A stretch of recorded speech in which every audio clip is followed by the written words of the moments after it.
Sintonías de unidad. Comenzamos con el mantra de unidad.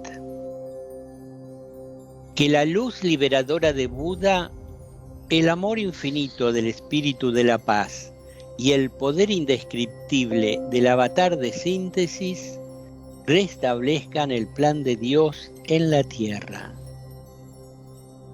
Hola amigos, estamos hoy compartiendo este nuevo novilunio en Sintonías de Unidad.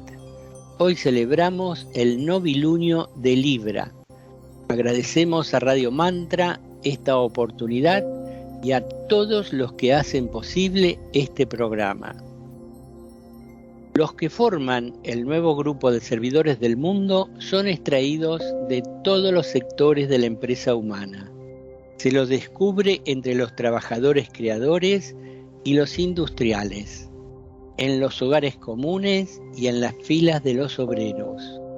Algunos científicos repudian todo lo que no pudo ser comprobado. Sin embargo, dedican su habilidad y conocimiento científico al servicio de la humanidad. Hay educadores que procuran formular inteligentemente el conocimiento y poseen una comprensión de la acumulada sabiduría de las edades. Y también hay médicos, doctores, que poseen visión de cómo funciona el ser humano a varios niveles y lo presentan con sencillez. Y también se dedican a curar y aliviar el sufrimiento humano.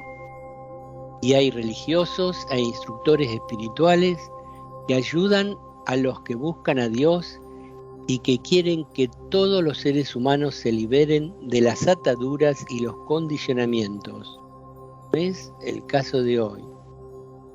Hay personas que van descubriendo la verdad por muchas avenidas e influencian a muchos a través del tiempo. En fin, hay servidores en todos los campos. En todos ellos se halla el espíritu de la luz y aman inteligentemente a sus semejantes. ¿Qué haremos hoy como grupo?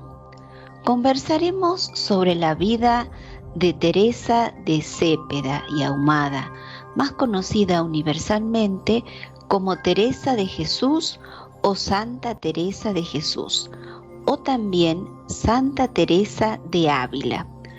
Haremos una pequeña semblanza de lo que fue su vida, su obra y servicio a la humanidad, y finalizaremos con un espacio meditativo. Es muy importante ir reconociendo a los discípulos y servidores de todo el mundo allí donde se encuentren, en cualquier campo del vivir humano donde ellos estén trabajando y sirviendo, y si fuera posible ayudarlos o fortalecer sus manos. Santa Teresa de Jesús o de Ávila. Santa Teresa de Jesús nació el 28 de marzo de 1515 en Ávila y falleció el 15 de octubre de 1582 en Alba de Tormes. Fue una monja fundadora de la Orden de las Carmelitas Descalzas, rama de la Orden de Nuestra Señora del Monte Carmelo, mística y escritora española. Fue beatificada en 1614, a poco más de 30 años de su muerte, canonizada en 1622 y proclamada doctora de la Iglesia Católica en 1970 durante el pontificado de Pablo VI. Junto con San Juan de la Cruz, se la considera la cumbre de la mística experimental cristiana y una de las grandes maestras de la vida espiritual de la Iglesia. Su vida y su evolución espiritual se pueden seguir a través de sus obras de carácter autobiográfico, entre las que figuran algunas de sus obras mayores. La vida, escrito entre 1562 y 1565, las relaciones espirituales, el libro de las fundaciones, iniciado en 1573 y publicado en 1610, y sus cerca de 500 cartas. La vida abarca desde su infancia hasta la fundación del primer convento reformado de San José de Ávila en 1562. Gracias a ella se sabe de su infantil afición a leer vidas de santos y los entonces populares libros de caballerías que Miguel Cervantes parodiaría en Don Quijote de la Mancha, un siglo después. En 1531, su padre la internó como pupila en el convento de monjas agustinas de Santa María de Gracia, pero al año siguiente tuvo que volver a su casa aquejada de una grave enfermedad. Determinada a tomar el hábito carmelita contra la voluntad de su padre, en 1535 huyó de su casa para dirigirse al convento de la Encarnación. Vistió el hábito al año siguiente y en 1537 hizo su profesión. Por entonces empezó para ella una época de angustia y enfermedad que se prolongaría hasta 1542. Durante estos años confiesa que aprendió a confiar ilimitadamente en Dios y que empezó a practicar el método de oración llamado recogimiento, expuesto por Francisco de Osuna en su tercer abecedario espiritual. Respuesta de sus dolencias, empezó a instruir a un grupo de religiosas de la Encarnación en la vida de oración y a planear la reforma de la orden carmelitana para devolverle el antiguo rigor, mitigado en 1432 por el Papa Eugenio IV. Empezó entonces a ser favorecida con visiones imaginarias e intelectuales, visiones que habrían de sucederse a lo largo de su vida y que determinaron sus crisis para averiguar si aquello era espíritu de Dios o del demonio. Su ideal de reforma de la orden se concretó en 1562, con la fundación del convento de San José. Se inicia entonces una nueva etapa en su vida, en la que la dedicación a la contemplación y la oración es compartida con una actividad extraordinaria para conseguir el triunfo de la reforma carmelitana. Desde 1567 hasta su muerte, fundó en Medina del Campo, Malagón, Valladolid, Toledo, Pastrana, Salamanca, Alba de Tormes, Segovia, Beas, Sevilla, Caravaca, Villanueva de la Jara, Palencia, Soria y Burgos. En 1568 se erigió en Duruelo el primer convento reformado masculino, gracias a la colaboración de San Juan de la Cruz y del padre Antonio de Heredia. Redactó las constituciones 1563 que fueron aprobados en 1565 por el Papa Pío IV y que se basan en los antiguos puntos: vida de oración en la celda, ayuno y abstinencia de carne, renuncia de rentas y propiedades comunales o particulares y la práctica del silencio. Para ayudar a sus religiosas a la realización de su ideal de vida religiosa, compuso Camino de Perfección, escrito entre 1562 y 1564 y publicado en 1583, y Las Moradas o Castillo Interior en 1578. La reacción de los miembros de la antigua observancia carmelita llegó a su punto culminante en 1575, año en que denunciaron a los descalzos a la Inquisición. Un breve de Roma, en 1580, ordenó la separación de las dos órdenes. En 1604 se inició el proceso de canonización de Teresa. En 1614 fue declarada beata y en 1622 fue canonizada por Gregorio XV. En 1970 fue proclamada doctora de la Iglesia, siendo la primera mujer que recibía esta distinción. Además de las obras citadas, dejó escritas las siguientes: meditaciones sobre los cantares, exclamaciones, visita de descalzas, avisos, ordenanzas de una cofradía, apuntaciones, desafío espiritual, vejamen y una treintena de poesías. Un ideal femenino accesible hoy en día. Pablo VI, un gran intelectual de gran profundidad humana y cultural, además de espiritual, en esta particular contingencia histórica ciertamente quiso indicar a las mujeres de todos los continentes un ideal femenino y cristiano a seguir y contemplar en la vida cotidiana. Teresa de Ávila fue la primera mujer de la historia en ser proclamada doctora de la Iglesia, seguida una semana después por el doctorado de Santa Catalina de Siena. No una, por lo tanto, sino dos mujeres para subrayar la importancia de la presencia y la contribución de la mujer en la Iglesia y en la sociedad. En su homilía del 27 de septiembre de 1970, no sin emoción, el Sumo Pontífice declaró: la vemos aparecer ante nosotros como una mujer excepcional, una monja que, velada en la humildad, la penitencia y la sencillez, irradia a su alrededor la llama de su vitalidad humana y su vivacidad espiritual. Luego, una reformadora y fundadora de una orden religiosa, histórica y distinguida, una escritora brillante y fecunda a la vez, una maestra de vida espiritual, una incomparable e incansable contemplativa activa. Estas pocas líneas resumen toda la persona de Teresa de Ávila, que fue de hecho una mujer extraordinaria por su sencillez y encanto místico que atrajo y sigue atrayendo el interés de muchas personas. Tenía un corazón viril y virtuoso, es decir, lleno de la audacia de quienes aman sin reservas.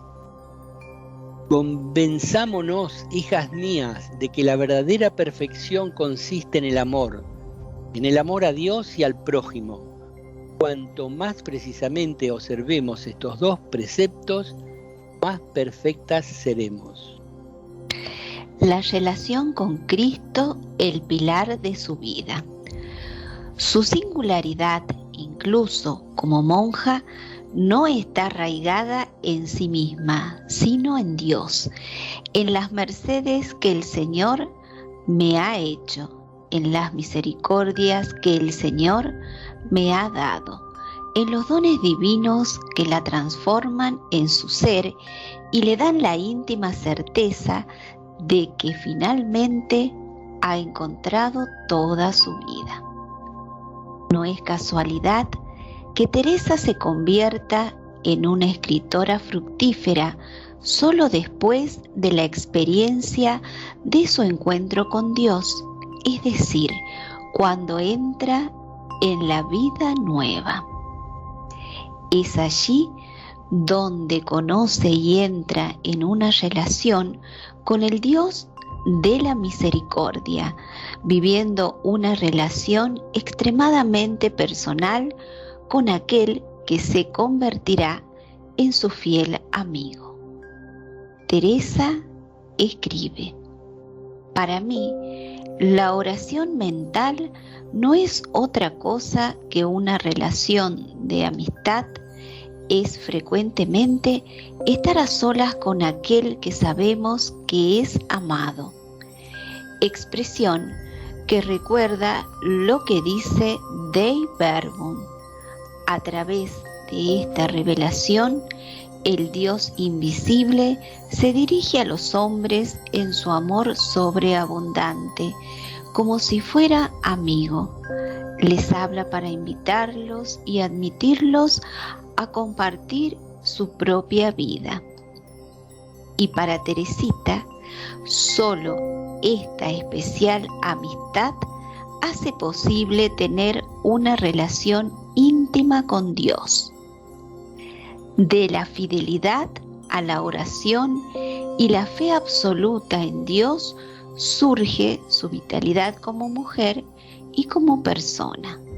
Su fructífero apostolado es el fruto de este cara a cara con Cristo, con quien se casó místicamente, pero también del coraje y la obstinación con que afronta los acontecimientos de la vida en un momento histórico religioso marcado por la Reforma Protestante y la presencia en España de la secta de los alumbrados, los iluminados, que está sometida a los duros procedimientos de la Inquisición.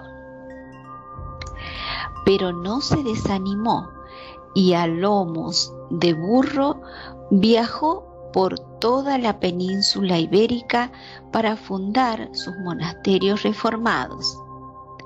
También fue la reforma del convento de los carmelitas varones, aunque la memoria de los padres carmelitas menciona al hermano Antonio de Jesús como el fundador del primer convento de carmelitas descalzos. Las 7 casas del alma. Por sus increíbles dones, Teresa de Ávila es todavía hoy un ejemplo vivo de todo lo que una mujer resuelta y decidida puede lograr en una época cerrada en la que no existía la virtud de una mujer que no fuera mirada con sospecha. La insignia maestra espiritual indica a las mujeres de hoy un camino de fe fuertemente enraizado en Cristo y en la ascesis cotidiana, que en ella se convierte en mística, a través de un recorrido hecho a medida y trágico para la mujer de todos los tiempos, en el marco de una trama urdida por otros, a la que, sin embargo, Teresa no se conforma en absoluto, invitándonos a hacer lo mismo, para que este mundo en el que vivió y la Iglesia de la que se sintió profundamente hija, acepten la palabra de mujer. Y su palabra estaba profundamente arraigada en la Sagrada Escritura. El Evangelio, de hecho, era para Teresa un río de agua viva donde podía venir y llenar su corazón. Y como mística inefable, en el castillo interior, Teresa colocó todo según su experiencia interior. Dios en el centro y el alma humana en el corazón de Dios. Encuentro que tuvo lugar en la última cena, esa séptima cámara a la que Edith Stein, Santa Teresa Benedicta de la Cruz, llegará en el último y extremo sacrificio de amor. En esta sala, en el centro del castillo, el alma siempre permanece con su Dios, en este centro, del que nunca se aparta. Principales obras literarias de Santa Teresa. De la página web portalcarmelitano.org hemos extractado la relación y sinopsis de las principales obras de la santa. Pueden acceder a ellas y encontrar y descargar sus libros en PDF. Visítese www.portalcarmelitano.org/artículos/santos-carmelitas/Teresa de Jesús. Libro de la vida de la Santa Teresa de Ávila. El libro es una biografía tanto interna como externa, pues además de describir acontecimientos mundanos, también nos relata sus experiencias espirituales y nos enseña a orar. Muy a menudo convierte su relato en una oración. Los capítulos 1 al 10 sí son biográficos en el sentido convencional, pero los que siguen, del 11 al 22, son un tratado de oración, y del 32 al 36 nos describe la primera fundación del convento de San José de Ávila. Camino de perfección de Santa Teresa de Ávila.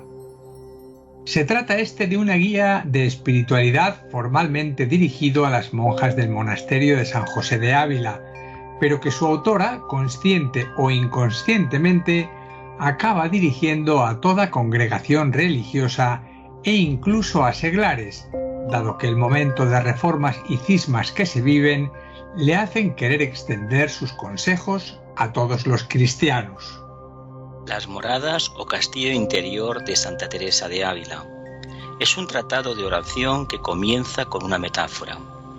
Considerar nuestra alma como un castillo, todo de un diamante o muy claro cristal, a donde hay muchos aposentos, así como en el cielo hay muchas moradas, y en el centro y mitad de todas estas tiene la más principal, que es a donde pasan las cosas en nuestro secreto entre Dios y el alma.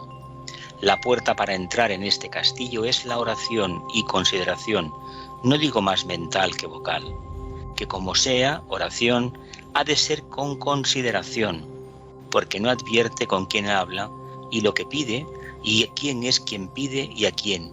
No lo llamo yo oración, aunque mucho menee los labios. Describe con detalle cada grado de oración y los efectos que dejan en el alma con refuerzo de virtudes y lo que podemos hacer de nuestra parte para que el Señor quiera darnos las gracias místicas. Otro libro, Las Fundaciones de Santa Teresa de Ávila. Nace este libro como el libro de la vida, de la obediencia impuesta a Santa Teresa, esta vez para que relate su hazaña de reforma del Carmelo y fundación de varios monasterios por toda España. Lo escribe entre 1573 y 1582, con muchos periodos de inactividad. Comienza a sus 58 años y concluye meses antes de su muerte a los 67. Es pues una obra de su madurez, en la que acepta de mala gana su papel de cronista, tornándolo por el de directora espiritual en gran parte de su redacción. Se mezclan en este libro su sabiduría espiritual con la historia de la época, las rencillas de la Iglesia y los negocios mercantiles que supone cada fundación. Las Constituciones de Santa Teresa de Ávila. Legislación para el ideal de la nueva forma de vida carmelita. Teresa se sirvió de las constituciones observadas en el monasterio de la Encarnación de Ávila, así como de legislación y costumbres de otras órdenes religiosas y consejos de otras personas entendidas. Organizó la nueva vida con una decisiva orientación contemplativa centrada en la oración, contacto sostenido con la soledad de la clausura estricta, el silencio, la pobreza, la penitencia, el trabajo manual, la abstinencia de carnes y las alegres recreaciones. Santa Teresa no admitió al principio más que a 13 religiosas, pero más tarde, en los conventos que no vivían solo de limosnas, sino que poseían rentas, aceptó que hubiese 21. Poesías de Santa Teresa de Ávila. Santa Teresa escribe poesías solo ocasionalmente. Lo hace inspirada en poemas y rimas pastoriles y literarios que aprendió en su juventud, cuando también leía libros de caballerías. Muchos de ellos los compone durante los largos viajes a las fundaciones, en los carromatos en que se desplazaban, para animar las largas y monótonas horas. Las compuso para alegrar la vida de los conventos, pues le gustaba ver a las hermanas contentas. No se dio mucha importancia a estos cortos textos, por lo que deben haberse perdido la mitad de ellos. Vivo sin vivir en mí, y tan alta vida espero, que muero porque no muero. Las cartas. Epistolario de Santa Teresa de Ávila. Se conservan 451 cartas y 24 fragmentos imposibles de fechar, pero son solo una parte de las que se estima que escribió, entre 10.000 y 25.500 según diferentes estimaciones. Tienen el interés de mostrarnos la intimidad diaria de Teresa, con sus problemas materiales, penas y alegrías. Si las obras mayores nos muestran la doctrina, las cartas nos abren a la humanidad de Teresa a su día a día. Vejamen y desafío espiritual de Santa Teresa de Ávila. Recogida en oración, la santa escuchó: «Búscate en mí», y preguntó a través de su hermano Lorenzo a Salcedo, Julián de Ávila y Juan de la Cruz el significado de aquellas palabras. Las breves líneas de Vejamen son la respuesta de la santa en tono festivo a los comentarios y las interpretaciones de los tres religiosos. Frases célebres de Santa Teresa. Santa Teresa de Jesús nos dejó, precisamente a raíz de toda su obra literaria, muchas frases para recordar que debemos tener presentes todos en nuestra mente para poder aplicarlas en nuestra vida. Quien a Dios tiene, nada le falta, solo Dios basta. Pocos son los que se tienen por desgraciados, si no es comparándose con los más dichosos. El amor perfecto tiene esta fuerza, que olvidemos nuestro contento para contentar a quienes amamos. Nada te turbe, nada te espante, todo se pasa, Dios no se muda. La paciencia todo alcanza, quien a Dios tiene le falta, solo Dios basta. Procuremos siempre mirar las virtudes y cosas buenas que viéramos en los otros y tapar sus defectos con nuestros grandes pecados. Tener a todos por mejores que nosotros. Para mí, la oración es un impulso del corazón, una sencilla mirada al cielo, un grito de agradecimiento y de amor en las penas como en las alegrías. Tener gran confianza quiere su majestad y es amigo de ánimas animosas, como vayan con humildad y ninguna confianza en sí. Filmografía sobre Teresa de Jesús. La serie Teresa de Jesús es una de las más costosas de televisión española, con un presupuesto de 360 millones de pesetas en 8 episodios de una obra que recrea la vida de Teresa de Jesús y su tiempo, desde el año 1519, en el que tenía 4 años, hasta 1582, en que muere, entre los reinados de Carlos V y Felipe II. La artista española Concha Velasco interpreta a Teresa de Jesús bajo la dirección de Josefina Molina, según los guiones escritos por Carmen Martín Gaite y Víctor García de la Concha. Pueden encontrar los 8 capítulos de esta imperdible película en RTVE Play, de acceso libre y de mejor calidad que la que encontraremos también en YouTube buscando Teresa de Jesús. Otro es Teresa de Jesús, una vida de experiencia mística. Se encuentra en YouTube y tiene 2 capítulos. Es un análisis de la personalidad y obra de Santa Teresa de Jesús, motivo del 5º centenario de su nacimiento, acaecido un 28 de marzo de 1515 bajo el nombre de Teresa de Cepeda y Ahumada y conocida en gran parte de Europa como Teresa de Ávila. El documental se apoya en testimonios profesionales, psicológicos, científico-médicos y filosóficos. ¿Qué nos dice Vicente Beltrán Anglada sobre Santa Teresa de Ávila?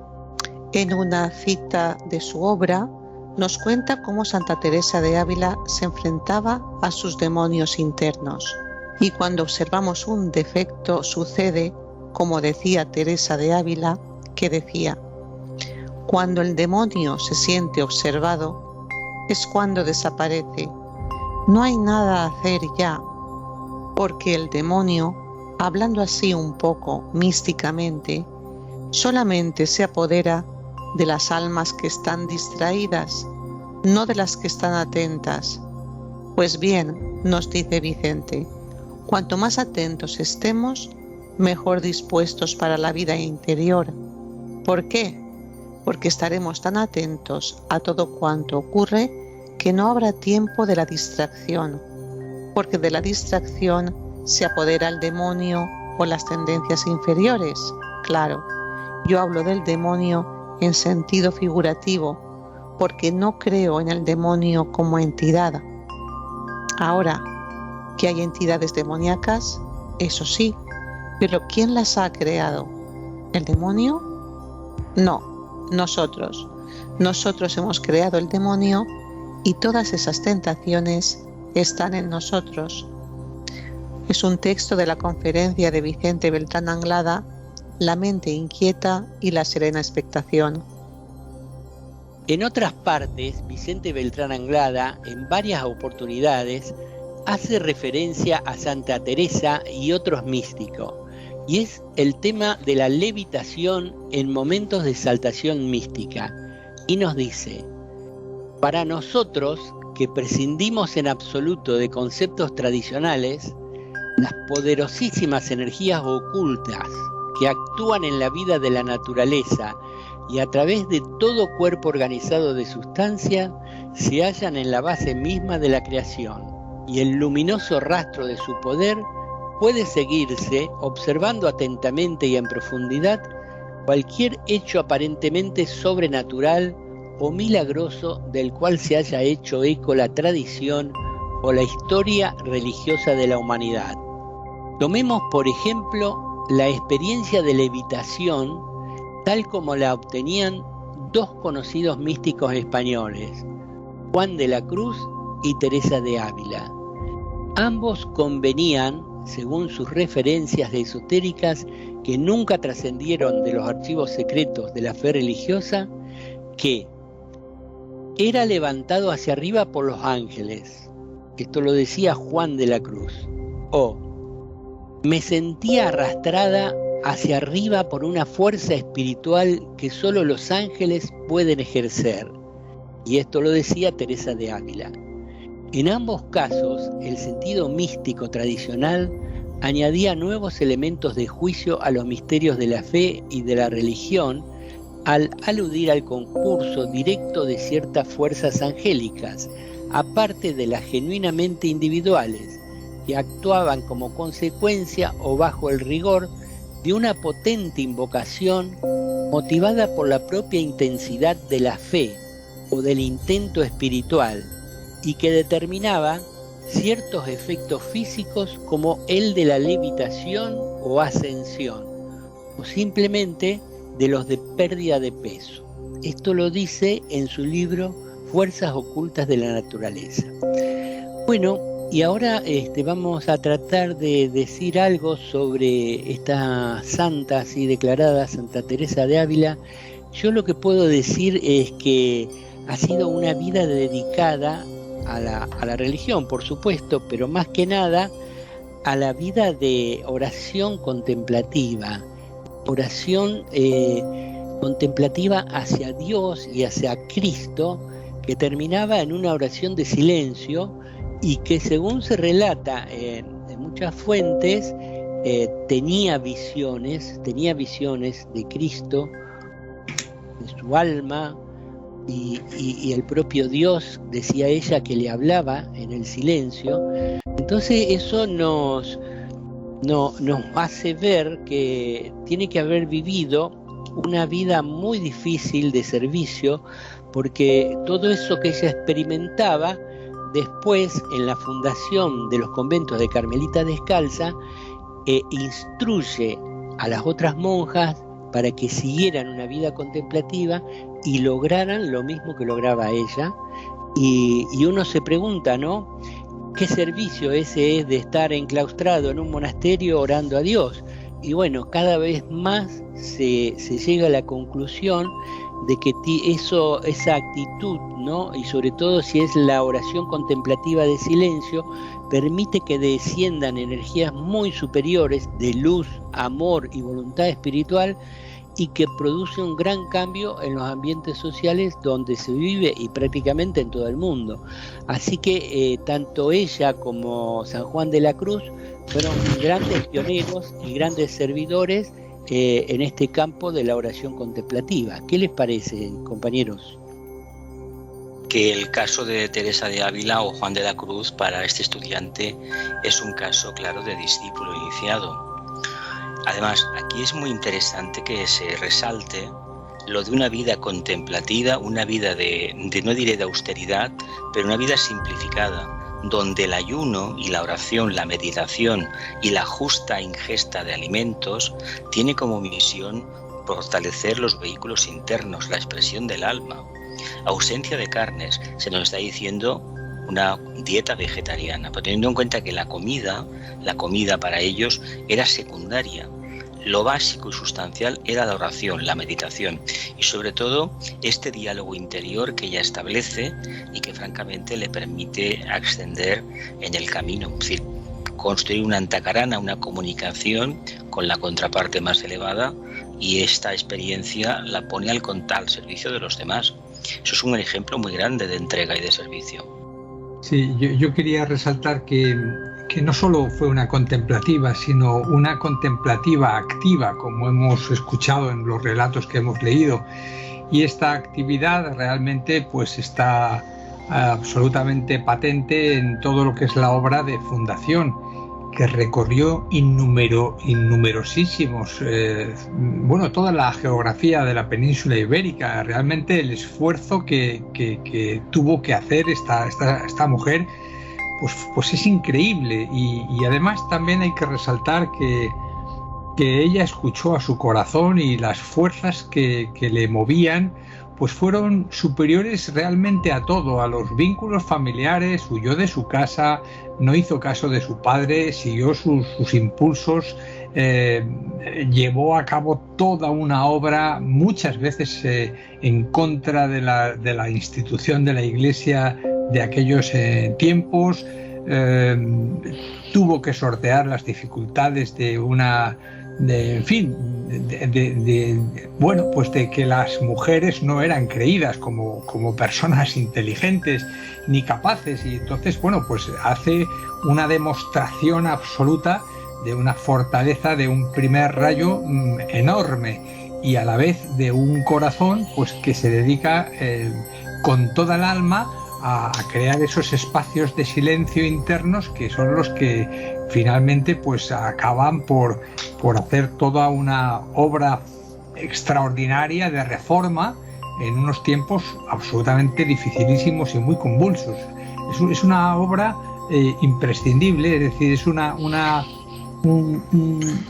personalidad que nos ha legado un testimonio de servicio, de entereza, de entrega absolutos.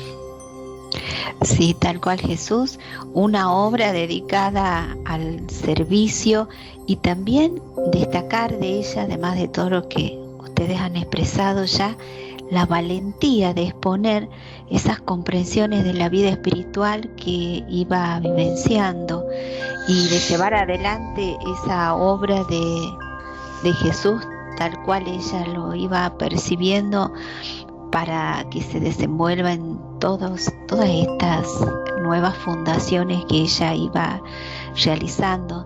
También la austeridad con la cual vivía, no físicamente, ya que vivía en el convento, pero esa simplificación, esa vida de desapego y de servicio al prójimo, es toda una vida que vale la pena escuchar, leer, porque se puede aprender mucho. Sí, la verdad es que esta mujer tuvo una fortaleza increíble y una conexión con lo que es su propia alma y la divinidad directa, porque le llevó a realizar una obra que en su época y siendo mujer pues casi es increíble, nos parece algo inmenso, y ella actuó movida por los dictados de su corazón que le llevaban a una espiritualidad más profunda. Hay épocas más oscuras en las que quizá la fe, las costumbres decaen, la espiritualidad se pierde en la forma, en lo externo, y ella lo que recordó y nos sigue recordando en este tiempo la importancia de ese contacto interno, porque ¿de dónde sacaba ella su fortaleza? Una mujer que estaba enferma, pasó enfermedades terribles, que la tuvieron postrada en la cama y se recuperó, pero nunca estuvo bien de salud realmente. ¿De dónde sacaba esa determinación? ¿De dónde en medio de sus dudas seguía adelante y seguía haciendo su tarea, fundando estos conventos y llevando tanto a hombres como a mujeres? Colaboró con San Juan de la Cruz, con otras personalidades de la época para la reforma profunda en los carmelitas, y lo que le acarreó pues muchísimas enemistades y envidias, incluso de la misma orden carmelita, los no descalzos, que ellos eran los descalzos. Y ella continuó, y ahí está su obra, y ahí tenemos sus escritos, y bueno, que es un ejemplo para seguir aprendiendo, aunque hayan pasado unos cuantos siglos, de esa fortaleza, de esa unión con Dios y esa comprensión vivida que le daba alegría en medio de todas las penurias. Ella encontraba esa alegría y ese gozo y esa fuerza de la unión íntima con Dios, con su verdadero ser. Realmente una gran servidora de la humanidad, y viene realzándose su vida por toda esa cuestión de la experiencia mística que se está rescatando en muchos lugares. Bueno, vamos ahora al espacio meditativo. Vamos a realizar varias inspiraciones profundas para tratar de relajar nuestro cuerpo físico, nuestro cuerpo emocional y nuestro cuerpo mental. Tratemos de permanecer en calma, de manera muy serena, y tratemos de ver cómo estos vehículos, nuestros cuerpos, se fusionan y se integran, y se fusionan a su vez con el alma. Sintamos cómo nuestra alma, a través de la oración y de esta meditación en silencio, se eleva al cielo, a ese lugar donde hay muchas moradas, y al centro de todas ellas, donde, como nos decía Teresa, está la morada más principal. Elevémonos allí, donde se realiza este secreto del contacto entre Dios y el alma. Que el poder de la vida una afluya a través del grupo de todos los verdaderos servidores. Que el amor del alma una caracterice la vida de todos los que tratamos de ayudar a los grandes seres. Que cumplamos nuestra parte en el trabajo uno, mediante el olvido de nosotros mismos, la inofensividad y la correcta palabra.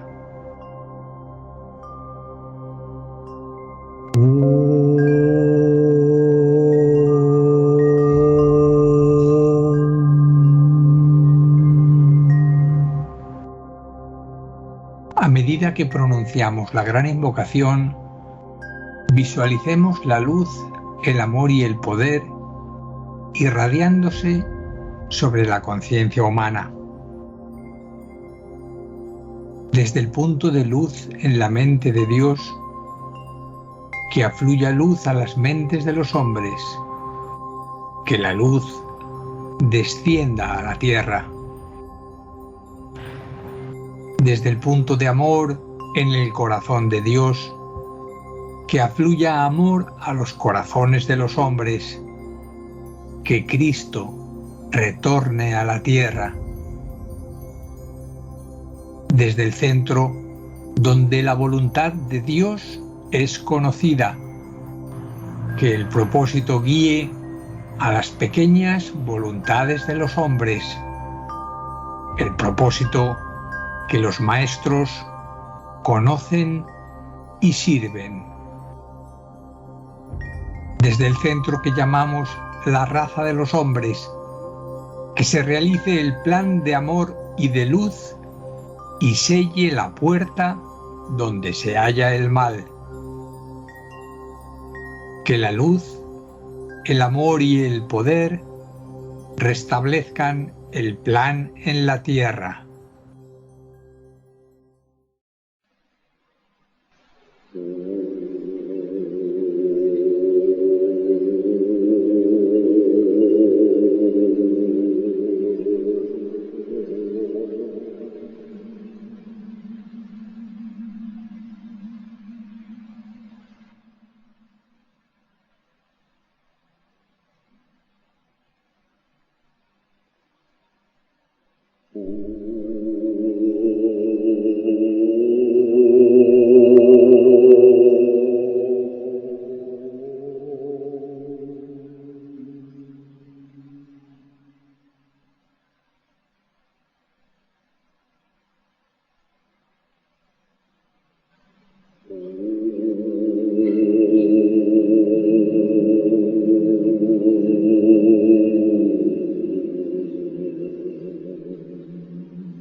Gracias, Jesús, por guiarnos en la meditación, y queremos invitarlos para que participen y escuchen Sirviendo a la Humanidad los días miércoles a las 13 horas de Argentina, 18 horas de España, y el tema del próximo programa será la manifestación de los ideales.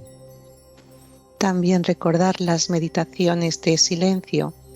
Un grupo de amigos interesados en la meditación de silencio y en vivenciarla de manera grupal, nos estamos reuniendo 2 veces por semana para compartir la experiencia de una meditación de silencio. La cita es todos los lunes y los jueves a las 17 horas de Argentina, 22 horas de España, horarios equivalentes en otros países. Nos reunimos a través de la plataforma Google Meet y si queréis entrar podéis encontrar el enlace en las páginas Facebook del programa Sirviendo a la Humanidad, y también podéis consultar la información en el grupo de Facebook Silencios y Vivencias.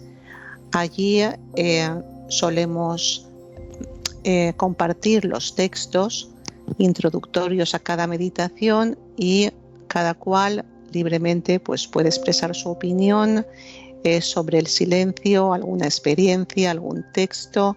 Así que si os apetece experimentar este tipo de meditación de una manera muy, muy libre, pues ahí os esperamos los lunes y los jueves. Gracias. Hemos llegado al final de este programa Sintonías de Unidad, donde recalcamos la vida de un gran servidor de la humanidad cada mes y en cada novilunio. Así que reciban todos un abrazo fraterno y mucho, mucho amor para todos. Hasta siempre.